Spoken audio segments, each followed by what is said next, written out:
Hello student, welcome to the second lecture of Statistical Techniques G401. In the previous lecture, we discussed about random variable and expectation of random variable. In this lecture also, we will study about more about random variable and also about the theoretical probability distribution. In particular, discrete theoretical probability distribution. So, what is a random variable? So when we say random variable, so this is associated with the probability distribution. Suppose there is a random experiments. Once we have random experiments, then here we have a sample space. Let us say the sample points are S1, S2, S3 and so on.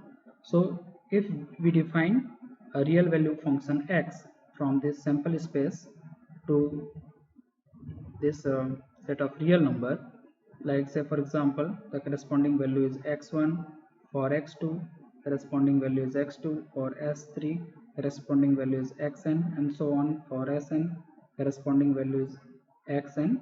So this is called a random variable. So basically a random variable associates real number to each of these sample points. For example, suppose we toss a fair coin 3 times, that is a 3 tosses of coin, that is a random experiment. So fair coin, what does it mean? That the probability of getting head or tail, that is equally likely. So in this situation the sample space consists of total 8 sample points. Either we may get head on first coin, head on first coin, head on first coin, like this. This is the H and so on. So there are total 8 possibilities. The last possibilities is tail, tail, tail. So this is the sample space. Then how we define a random variable? So let us say random variable capital X, that is defined as to be the number of success. Here we define success as head. So coming head on the toss of a coin is considered as head. So this is the corresponding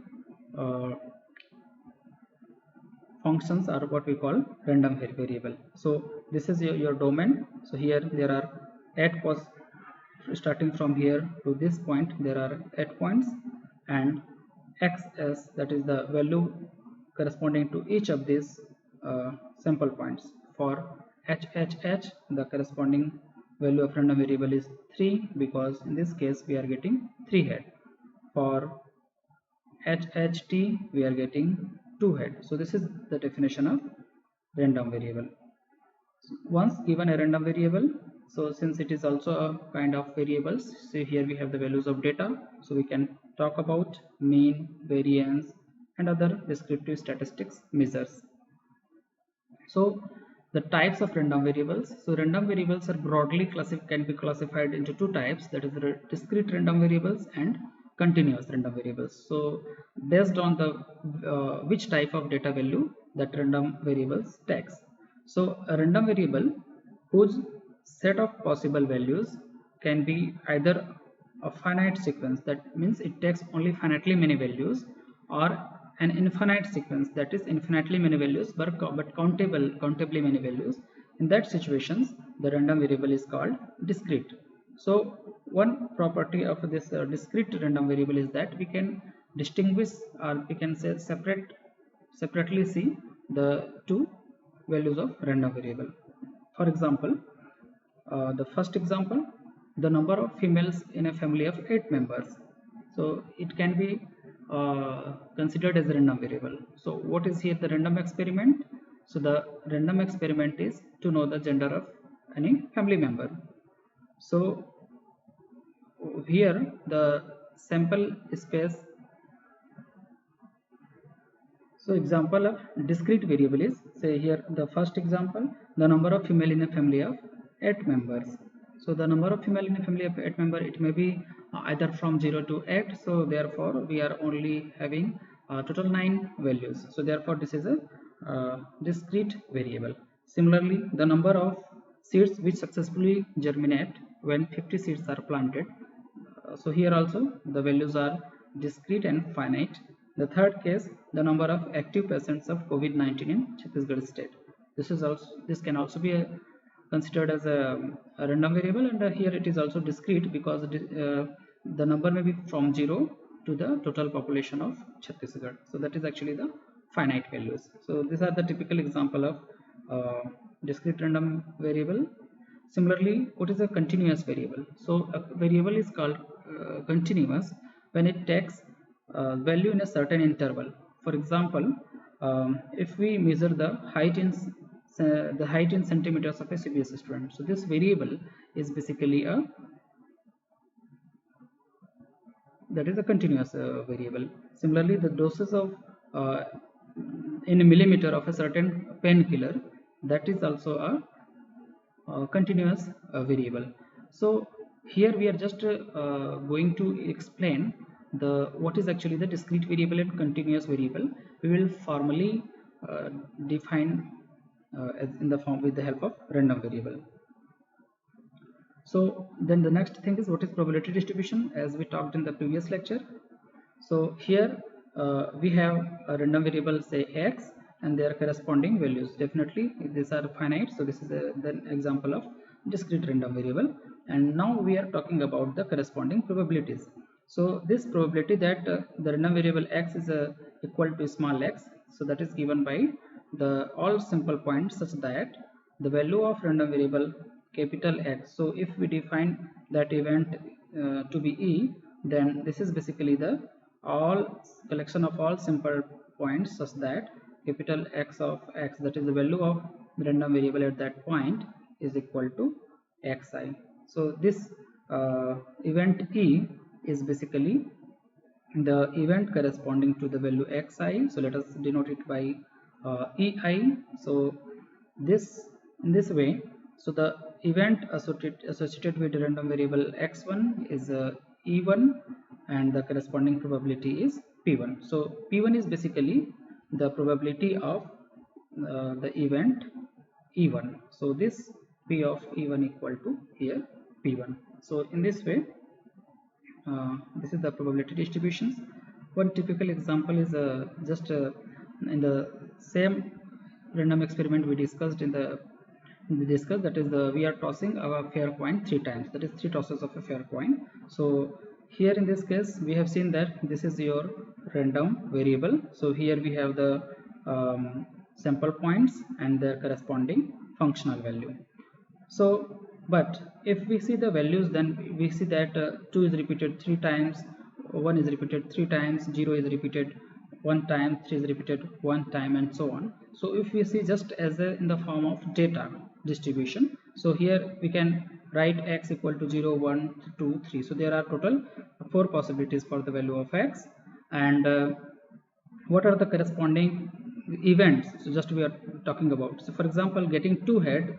So 2 head can occur in 3 different ways. That is head head tail head, or tail head head. So head head tails means in the first 2 toss we get heads, and the third toss we get tail, like that. So the corresponding event for x equal to 2, that is 2 head, that is this event. So if any of this sample point occurs in the 3 toss of coin, then we get x equal to 2, that is 2 success. So in this way, so we have all the corresponding probabilities of random variable. So this one is basically the probability distribution. So this is probability distribution. So we have values of random variable in one row, in the second row the corresponding probability. So if we compare this as compared to the general distributions, and what is the difference? So here the frequency is replaced by corresponding probability. So this is actually the probability distribution, and we can visualize it. So if the probability here are given by 1 by 8, 3 by 8, 3 by 8, 1 by 8, so this is the bar representations for this probability distributions. This is the case of discrete probability distributions, because we have the values of random variable are discrete, that is we are having only 4 values, 0, 1, 2, 3, that's only. So this is the description of discrete probability distributions. Similarly, we can also think of if the random variable is continuous, then continuous probability distribution. This is one typical example of distribution of continuous probability distribution. So I will explain in the separate lecture regarding the continuous probability distribution. So just for the completeness, so this is the what we call PDF so of this continuous distributions. So I will explain about this later when I will cover the topic of continuous probability distributions. So let us go ahead. So given this probability distributions, that means that we have the values of random variable and their corresponding probability. If the corresponding probability is given by some mathematical formula, as we see here, in that situation this probability is called theoretical probability. So this is particular example of this is what we call a binomial distribution. Similarly, this is the density curve corresponding to this continuous distribution, what we call exponential distribution. So in short, theoretical probability distribution is basically the probability distribution in which probability of values of random variable is given theoretically, that is through some mathematical formula. Now we will study about discrete theoretical probability distributions. As I told that discrete means it will have finite number of values and it is a probability distribution, so that means the corresponding to each data value we have corresponding probabilities like this p1, p2, np and so on. So any discrete theoretical probability distribution is given by probably what is we call technical term probability mass functions. So what is probability mass functions? So probability mass function is nothing but just a formula which gives the probability of discrete theoretical probability distributions. So what is here capital P? So capital P, that is probability functions, that is basically functions from set of real number to close interval 0, 1. What does it mean? It means that we can calculate, say for example, x equal to 2. So probability that x equal to 2, so the value of random variable x real number is equal to 2. So this is actually, let us say p2, and this number p2 will be somewhere in the closed interval 0, 1. So therefore PMF, this what the short form for probability mass function is PMF. So remember this terminology. So every discrete theoretical probability distribution is associated with the PMF, that is probability mass function. And what does it give? It gives the probability corresponding to each value of this discrete random variable. So what are the other two important properties of probability mass function? It means that which functions defined from R to closed interval 0, 1 will be a probability mass functions. So the two properties are, the first property is it is non-negative for all real x, since it is giving probability. So p of x equal to small x can never be negative, so it is greater than equal to 0 for all x. The second one is the sum taken over all possible values of x, that is equal to 1. So what we call total probability. So here total probability must be equal to 1. So that is the two conditions for the functions p to be a PMF, or what we call probability mass function. So if you are given a functions p from R to closed interval 0, 1, if you are asked that check whether it can be used as a PMF or not, so what we have to do? So we have to first verify these two conditions, second and third. First one is basically it gives the definition of how the probability is defined. So for example, as we can see in this figure, so on x-axis here we have the values of variable, that is x. On y-axis here we have the corresponding probability. So as we can see, there is only 3 points corresponding to x for which we have a non-zero probability. So in this particular example, so the value of random variable, there are only 3 distinct value, 1, 2 and 3. So this is the 3 different values of random variable, and the corresponding probabilities for 1 we can see from the figure that it is so here we are getting px, so corresponding to 1 we have the probability 1 by 2, corresponding to 2 we have probability 1 by 3, corresponding to 3 we have probability 1 by 6. So this is the theoretical probability distribution corresponding to the PMF given through this figure.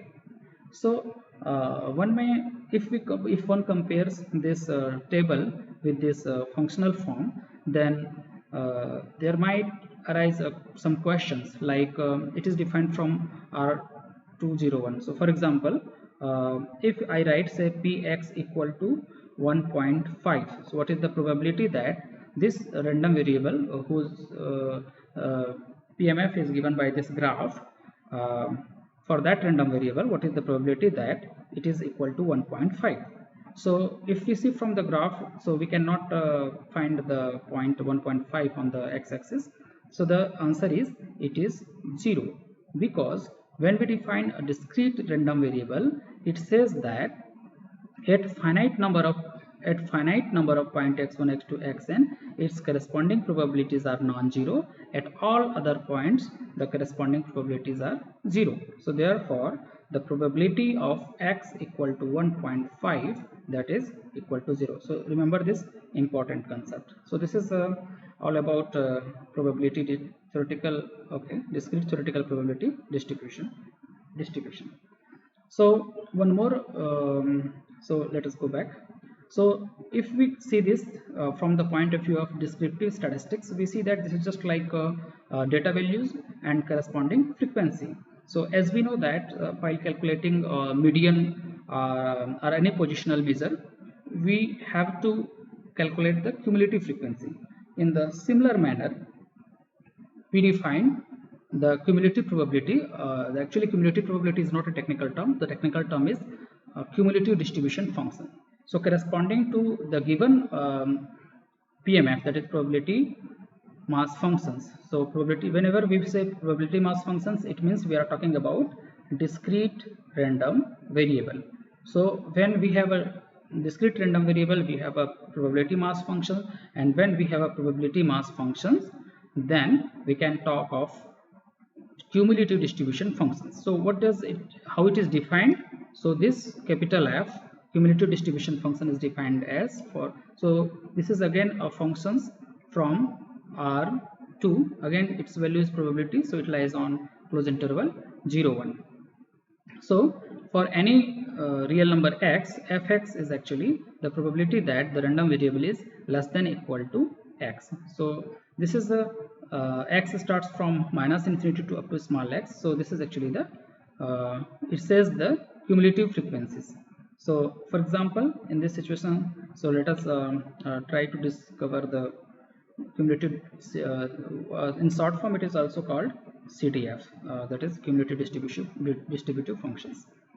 functions. So how can we get this fx? So fx is defined for all x from -infinity to +infinity. So whenever the value of x is less than 1, so the probability is 0. So from here we can say that the probability is 0 if x is less than 1. When x lies in the range of this is strictly less than 2, in the range of 1 to 2. So what here we see that now we have not approached at 2. So here the total probability, so that is this one, this is just the half. So the total probability is half. If we include 2 and less than up to less than 3, then the total probability is just sum of this 2 probability, that is 1 by 2 plus the corresponding the probability of 2 is 1 by 3.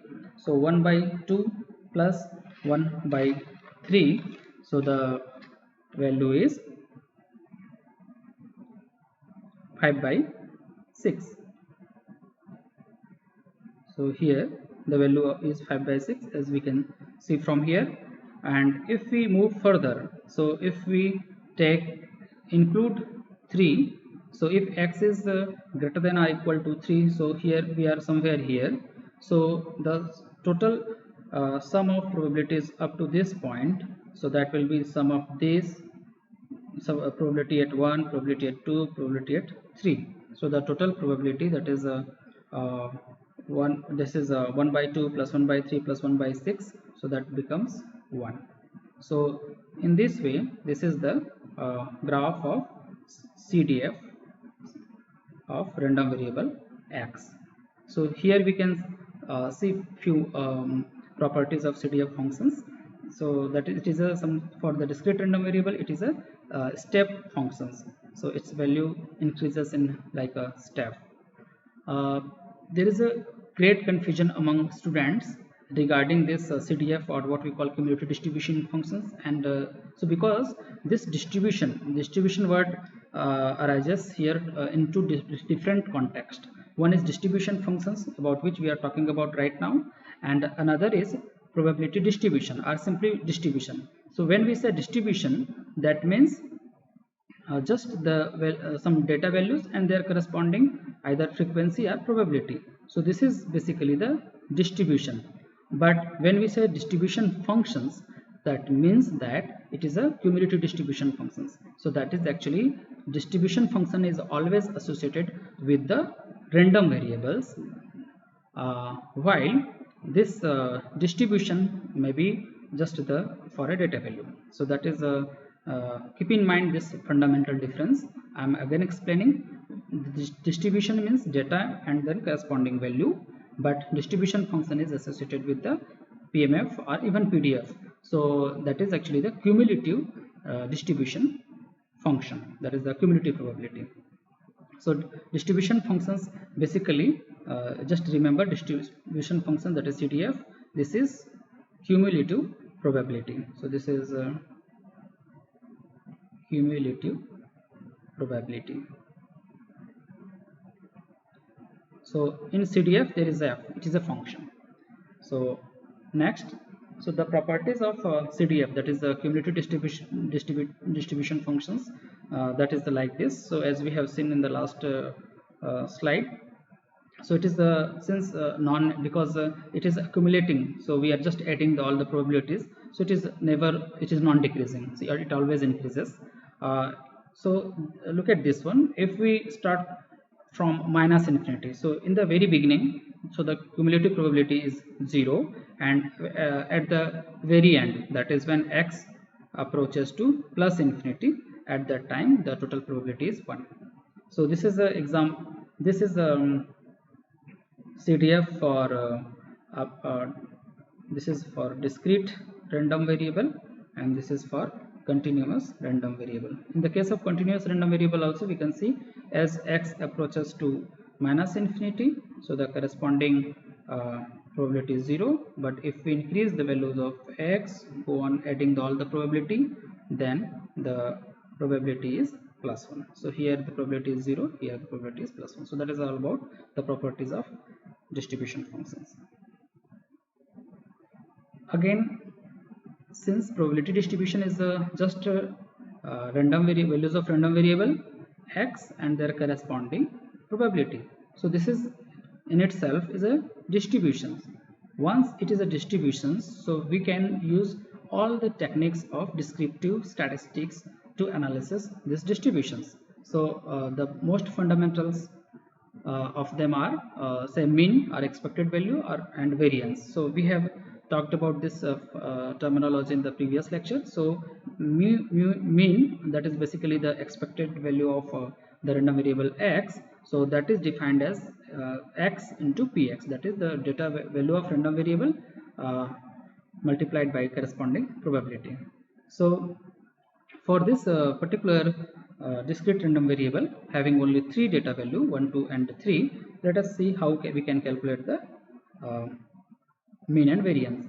So here now the things are written on vertically. So here we have 3 data values of random variable, that is 1, 2 and 3. These are the corresponding probability. 0.5 is just nothing but 1 by 2, 0.333 is nothing but 1 by 3, and 0.1667 is 1 by 6. So the total probability is 1. So this is basically we are doing the sum. So according to this formula, we have to calculate x square. We have to multiply x into px, x square into px. So x into px, so that is here 1 multiplied by 0.5 is 0.5, 2 multiplied by 0.333 is 0.6667 after rounding off and so on.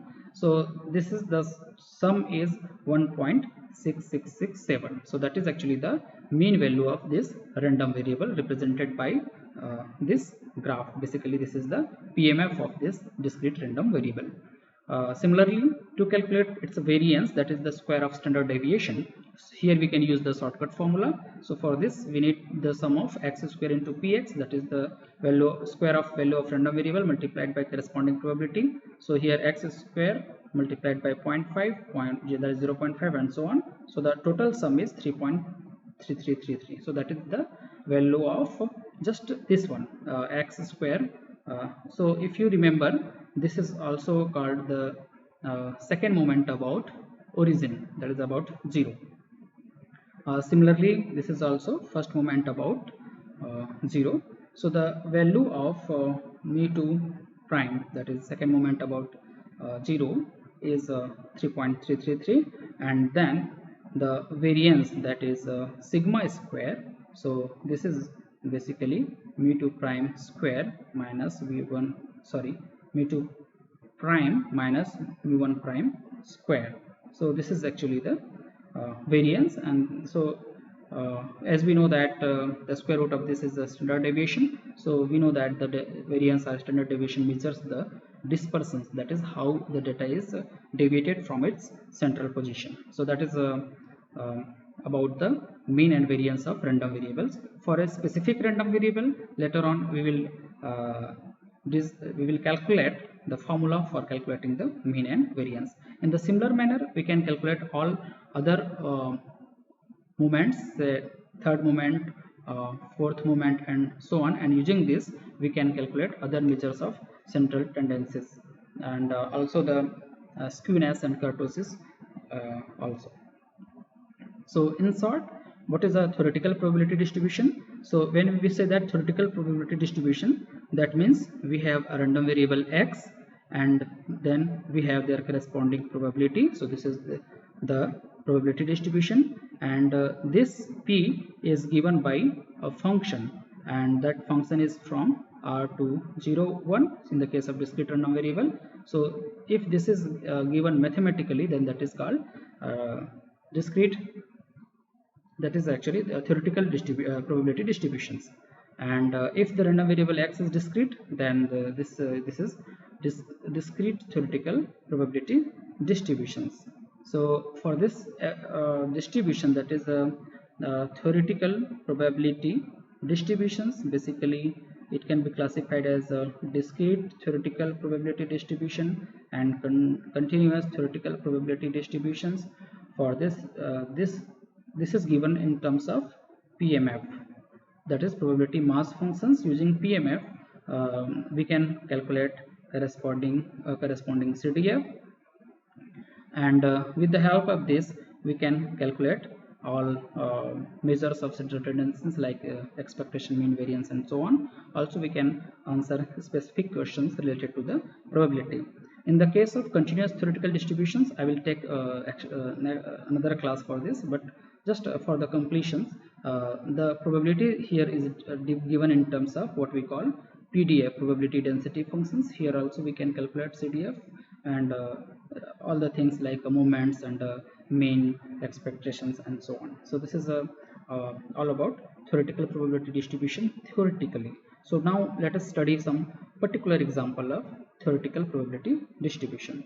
So one of the important theoretical probability distribution in the discrete category, so that is binomial distributions, also called Bernoulli distributions, given by the mathematician Bernoulli. So what does it mean basically? So when we can apply this binomial distributions, there are four conditions, the conditions from 1 to 4. What is the conditions? So the assumptions for binomial distribution is that if so basically what does it says? So if we repeat any random experiment in a number of times, then we can calculate the probability of getting success.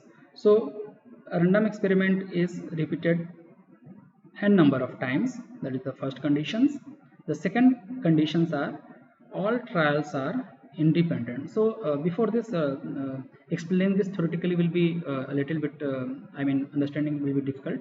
So let us consider let us take the example of random experiment of toss of 3 coins. So here we are tossing a coin 3 times. So here n equal to 3. So all the trials are independent, that is the result of first toss does not actually affect the result of second toss and so on.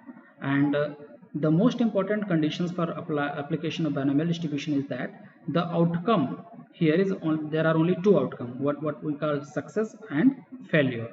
So when we can apply binomial distributions in the case of an random experiment when there are only two outcome. So only two outcomes.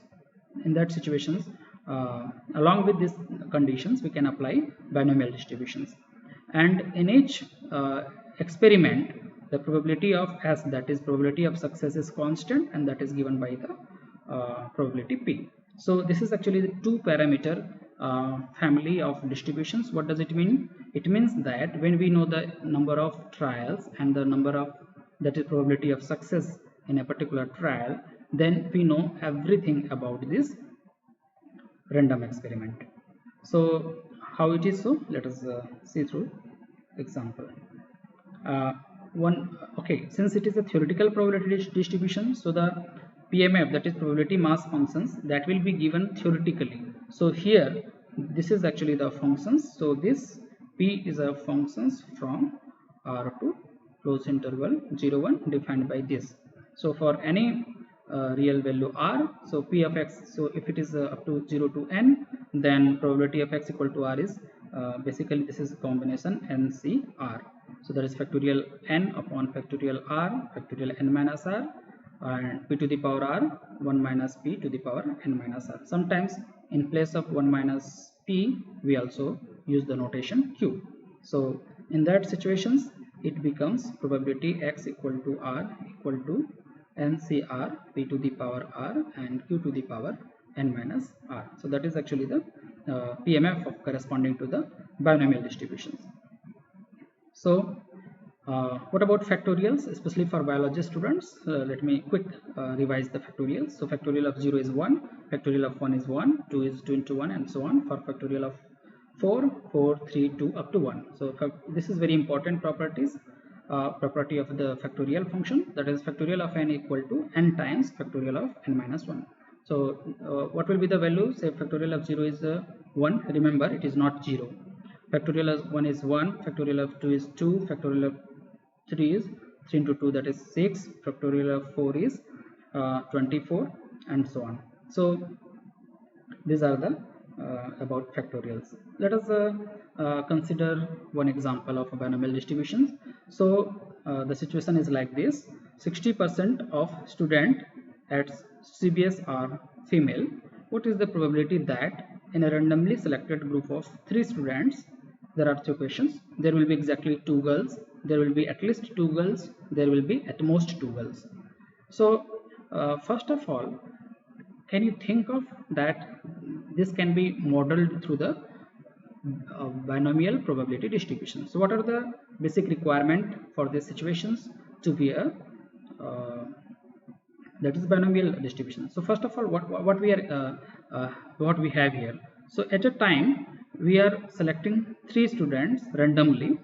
So here but we will not work on 3 students at a time. So it will be done one by one. So the number of trials, that is the number of times the experiment is repeated, is actually 3 in one trial. What is just the random experiment is just call a student and just record the gender. So that is actually the random experiment. So it has only 2 outcomes, that is the gender may be either female or male. Suppose there are only two outcomes, male or female. So since there are only two possible outcomes, so therefore we can there is a possibility of modeling it through the binomial distributions.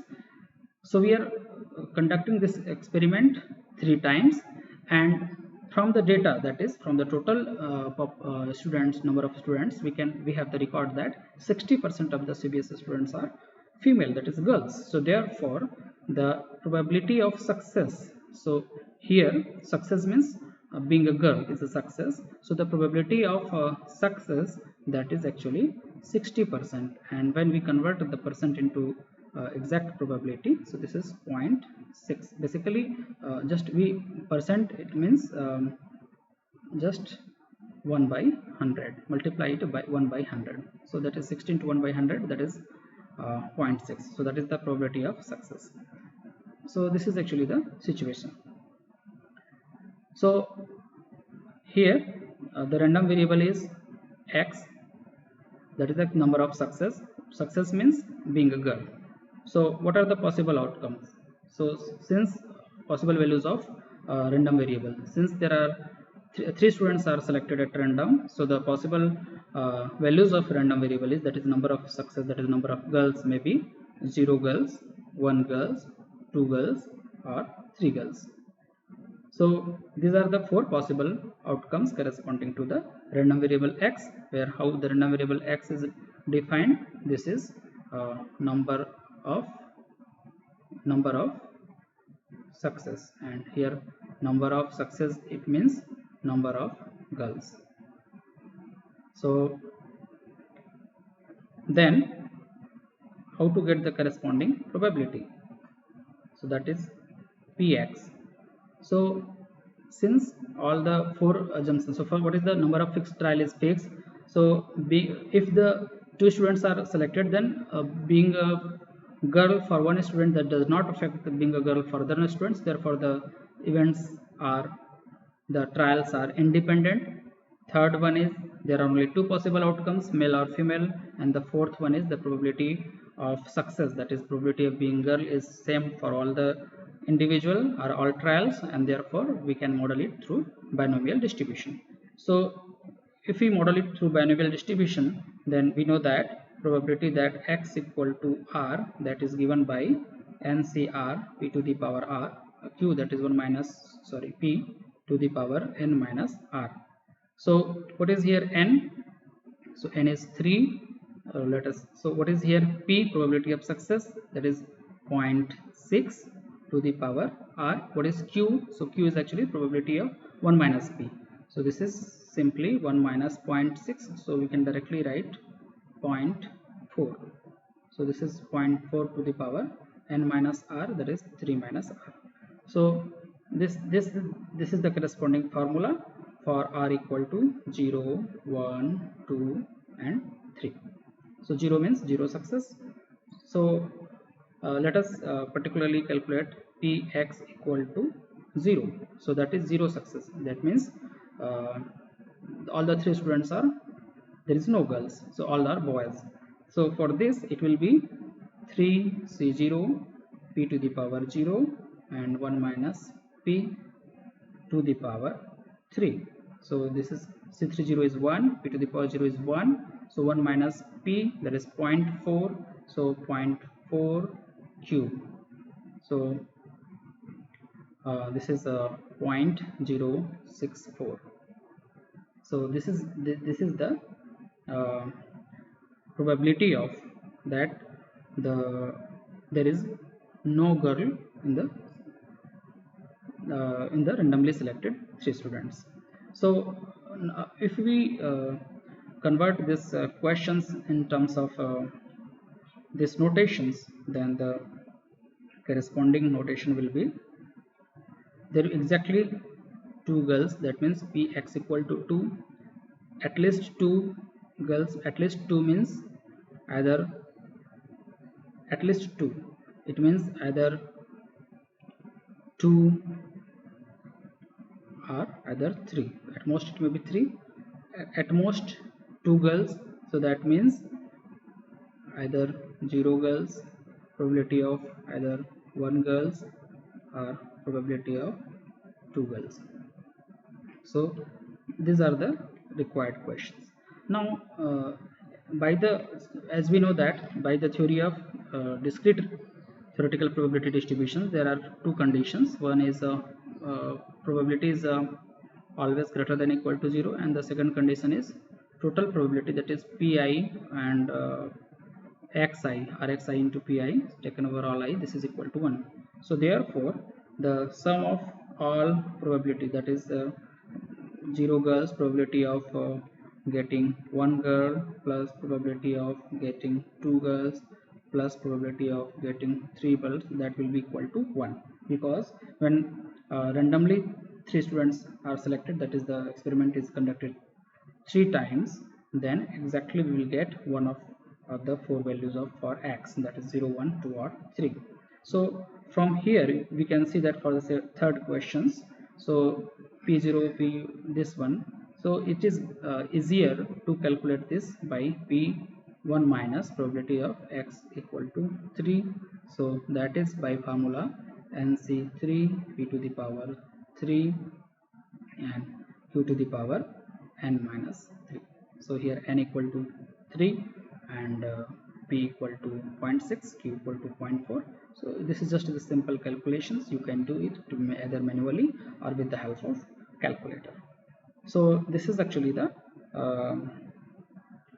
example of what we call binomial distribution, that is the theoretical distributions of discrete category. If we compare this experiment with the experiment of tossing 3 toss of a coin, as we discussed earlier, so this is just very similar to that, but the only difference is when in a 3 toss of fair coin, at that situations we use the word adjective, that is fair. So what does it mean by fair coin? Whenever, as soon as we say fair coins, that time, that instant, the probability is fixed as half, that is the chances of getting head or tail is equally likely, so the chances are 50-50%, so therefore the probability p is equal to half. So that's why although the formula will remain same, but we will get different answer. For example, we can see from the previous slide that probability of getting x equal to 0 is 0.064, but here it is 1 by x, so it is different from that. Why it is different? Because here the value of p in this example is not half, that is a half means actually 0.5, here it is actually point.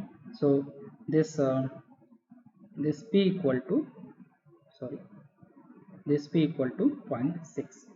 So since p equal to 0.6, so it is similar to the random experiment of tossing a biased coin 3 times, in which the biasness is actually 0.6. That means the probability of getting head is 60%, not 50%. So this is the example of so there are a few homework. I will just explain the homework. This you have to do by yourself. Actually some portion of the question is not visible, so let me switch off the, okay. So from the past experience, so this is a homework 1. It is known that about 25% of the automobile drivers get into auto accident due to human errors every year. Auto insurance companies look into such information while setting the auto insurance premium of drivers. Suppose an insurance company is planning to issue auto insurance policies for 5 new drivers. Find the probability distribution of the number of drivers out of 5 getting into accident per year. What is the probability that out of randomly selected 5 insured auto driver, exactly 1 will get into auto accident? So you can pause the video and read this problem very carefully and think about it, and then move further. So basically we have to summarize the situations. So from the data, it is found that 25% of drivers, they get accident by human error. So this probability P we are getting is 25%, that is 25 by 100, that is 0.25. So um, so the first question is, can we model it through binomial distributions, or does it satisfies all the conditions of binomial distribution? So first of all, the number of trials must be fixed. So what is trial? First of all, what is the random experiment? So the random experiment is actually that is the number of success, how we can define a success. So here getting into accident, that can be considered into success. Just so this is actually your success. So out of five, so out of 5 drivers, that means we have to check it one by one for 5 times. So we can repeat it. So okay, so the random experiment is getting that is the to check whether the driver gets into an accident, randomly select. So this is actually the random experiment. It has to be repeated 5 times. That means we have to check 5 drivers, and so the number of trials is fixed. The second condition is that the trials must be independent. So getting an accident by one driver, that does not affect getting an accident by another driver, and therefore definitely here in this case, this random experiment, actually each trials are they are independent. The third condition is that there must be only 2 outcomes, success or failure. So either the driver will get an accident due to human error, or the driver will not get an accident. So there are only 2 possibilities, yes or no, and therefore the outcome is also favorable, that is only 2. And the last one is that the probability of success must be same for each random experiment. So from the data of the previous records, we see that 25% of the drivers get into auto accident, and therefore here we also have the value of P. So for modeling through binomial distributions, the only requirement is N and P, that is what we call parameters. So here in this case, N equal to 5, P equal to 0.25, and that's it. So what is the questions? What we have to do? Find the probability distribution. Probability distributions. So I have explained enough what is probability distribution. The second question is probability that out of randomly selected 5 ensured, exactly one will get into accident out of 5 ensured. So you can answer these questions after this lecture. So let us go to the next question.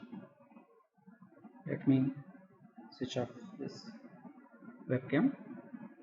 Okay, so the second question is during a promotional campaign of a new drink, a soft drink company places prize winning caps on one of every 10 bottles. Hoping to win a prize, a child decides to buy a bottle of new cola each day for 1 full week. What is the probability that the child will win prizes? At least one day, none of the days, all the days. Again, read these questions very carefully, pause video, and then try to answer. So what information we have here? So it is given that prize winning caps, so the actually the on one of every 10 bottles. So either he will get prize or not, that is given on the cap of the bottle, and on every 10 bottles there is one prize. So therefore the random experiment is here to check whether the cap of the bottle contains prize or not. So that is the random experiment. What is the possible outcomes? Either yes or no, that means win prize, or do not win a prize. So there are only 2 possibilities. So winning of one prize in one bottle, that does not affect the winning of on the second bottle, because the bottles are selected randomly, therefore they are independent. And finally the probability of success, that is already known, because it is given that they have placed one prize in every 10 bottles. So therefore all the 4 conditions of binomial distributions are satisfied. So we need to find the parameters. What is the parameters value of N, what is the parameter value of P, then we can answer any of the questions. So like none of the day, so none of one more thing. So how many days the child buys the bottles? That is one full week. So here one full week means 7 days. So this repeated 7 days, and the probability is 1 by 10, that is 0.1. Just simple the calculations.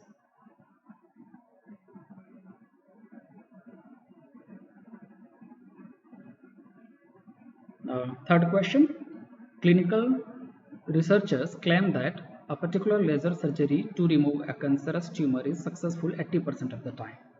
Assuming that this claim is true, the surgical technique is performed on 10 patients with similar tumors. Question A, 1. Find the probability that the surgery is successful for exactly 8 patients. Question B. Find the probability that the surgery is not successful for more than 5 patients. Question C. Find the mean and standard deviation of the number of patients who have been successfully operated upon. For section A and B, I will not give any hint. For section C, here you can see that mean and standard deviation you also have to calculate. So what is the mean and standard deviation of binomial distributions? That you can also calculate through theoretically, or just as we did in the case of discrete theoretical distributions in the previous slides. Next question is, according to the Black Blood Bank, about 42% of the populations have blood group O. So 42% of the population have blood group O, 45% have blood group A, and 9% have blood group B, and the remaining 4% have blood group AB. The information is given like this: a person with blood group O can accept only O blood group blood.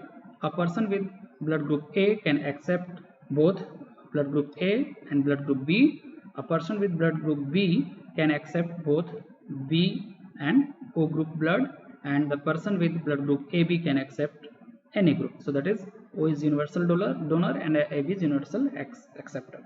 A patient with B blood group is in dire need of blood, and an appeal is made to the general public for blood donation. If 6 individuals come forward to donate blood, what is the probability that at least one donor can help the patient? First question. Second question, none of the donor can help the patients.